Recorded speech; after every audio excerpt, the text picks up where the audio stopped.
মহেশতলায় পুকুরে যুবকের দেহ উদ্ধার, পুরসভার বিরুদ্ধে ক্ষোভে ফুঁসছে পরিবার থেকে স্থানীয়রা। সোমবার থেকে নিখোঁজ দেহ মিলল পুকুরে।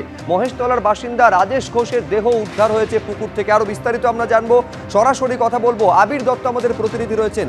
আবির, যাবতীয় ক্ষোভ পুরসভার বিরুদ্ধে গিয়ে কেন পড়ছে?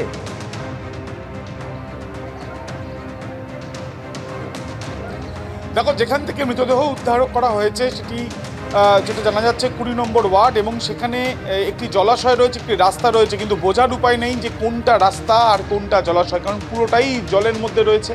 কেউ হেঁটে গেলে তখন বোঝা যাচ্ছে যে সেখানে রাস্তা রয়েছে। এবং গত সোমবার থেকে যে বাড়ির সামনে আমরা দাঁড়িয়ে রয়েছি, এটাই হচ্ছে রাজেশের বাড়ি।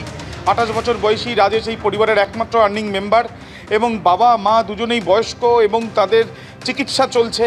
কিন্তু নিজে ডেলিভারি বয়, ওষুধ একটি দোকানের ডেলিভারি বয় হিসেবে কাজ করতো, ওষুধ বিভিন্ন জায়গায় সাপ্লাই করা। সেটা করতে গিয়েই গত সোমবার দিন রাত্রিবেলা বেরোনোর পর আর সে ফেরেনি বাড়িতে। তার মা কান্নায় ভেঙে পড়েছেন। পরিবারের সদস্য থেকে আরম্ভ করে এলাকার বাসিন্দাদের বক্তব্য, কেন জলের এই অবস্থা, কেন রাস্তার এই অবস্থা। দিদি, আমি আপনার সাথে একটু কথা বলছি। আপনার কি মনে হয় জল যদি না জমা থাকতো তাহলে ওর সাইকেল নিয়ে যেমন গেছে ফিরে আসতে পারতো? জলের জন্য এরকম হয়েছে।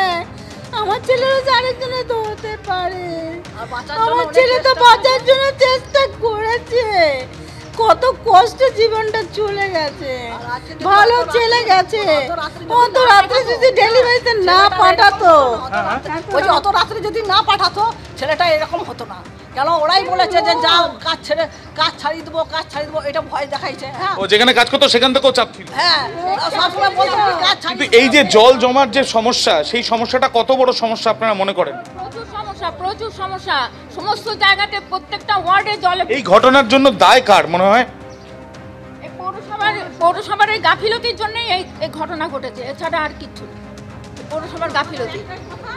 মা বাবা বয়স্ক, এবারে কি করবেন সেটা ইতিমধ্যে ওনারা কিন্তু চাইছেন যে ওনাদের বাড়ির একমাত্র আর্নিং মেম্বার এবং 28 বছর বয়সী যুবক, তার যে মৃত্যু, তারপরে এখন তাদের কিভাবে সংসার চলবে এবং তারা কিভাবে চলবেন, তাদের একমাত্র সম্বল যে সে চলে গিয়েছে।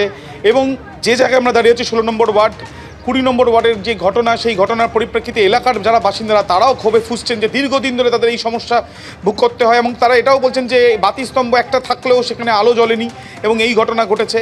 আমরা কথা বলেছিলাম স্থানীয় কাউন্সিলরের সঙ্গে, তিনি বলছেন যে এটা ডেস্টিনি, এবং এই ঘটনায় তারা যে ঘটেছে তারা মর্মাহত, কিন্তু এই ঘটনা ডেস্টিনি। এবং তার বক্তব্য এটাও যে এই বেশ কিছু নিকাশির ব্যবস্থা করা হয়েছে, আরও ব্যবস্থা করা হবে। আমরা কথা বলেছিলাম মহেশতলা পুরসভার যিনি চেয়ারম্যান তার সঙ্গেও, এবং তিনিও কিন্তু জানাচ্ছেন, দুলাল দাস, যে এই ঘটনায় তারা পাশে থাকার চেষ্টা করবেন পরিবারের। কিন্তু এই ঘটনায় তাদের ওপরে যদি দায় দেওয়া হয় তাদের কিছু করার নেই, তার কারণ তারা চেষ্টা করেছিলেন যাতে জল কোনো না কোনোভাবে জল নেমে যায়। নিকাশি কিছু সমস্যার কথা স্থানীয় কাউন্সিলরও স্বীকার করে নিয়েছেন, কিন্তু পরিবারের সদস্যদের বক্তব্য যে দিন আনি দিন খাই এক ব্যক্তি যার ইনকামের উপরে ভর করে রয়েছে, বৃদ্ধ বাবা, বৃদ্ধা মা, এবং সেই ক্ষেত্রে তার চলে যাওয়ার পর এখন সংসার কিভাবে চলবে, এবং এই ঘটনার দায় কোনোভাবেই এড়াতে পারে না পুরসভা।